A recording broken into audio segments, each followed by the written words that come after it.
Praise the Lord. இன்றைய வசனங்கள். சர்தை சபையின் தூதனுக்கு நீ எழுத வேண்டியது என்னவெனில், தேவனுடைய 7 ஆவிகளையும் 7 நட்சத்திரங்களையும் உடையவர் சொல்லுகிறதாவது: உன் கிரியைகளை அறிந்திருக்கிறேன். நீ உயிருள்ளவன் என்று பெயர் பெற்றிருந்தும் செத்தவனாயிருக்கிறாய். நீ விழித்துக்கொண்டு சாகிறதற்கு ஏதுவாய் இருக்கிறவைகளை ஸ்திரப்படுத்து.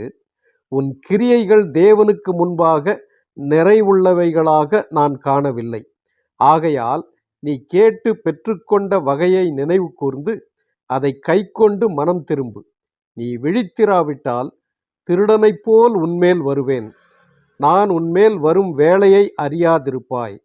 ஜெயம் கொள்ளுகிறவன் எவனோ அவனுக்கு வெண்வஸ்திரம் தரிப்பிக்கப்படும். ஜீவ புஸ்தகத்திலிருந்து அவனுடைய நாமத்தை நான் கிறுக்கி போடாமல் என் பிதா முன்பாகவும் அவருடைய தூதர் முன்பாகவும் அவன் நாமத்தை அறிக்கையிடுவேன். ஆமேன். வெளிப்படுத்தல் 3:1, 2, 3, 5.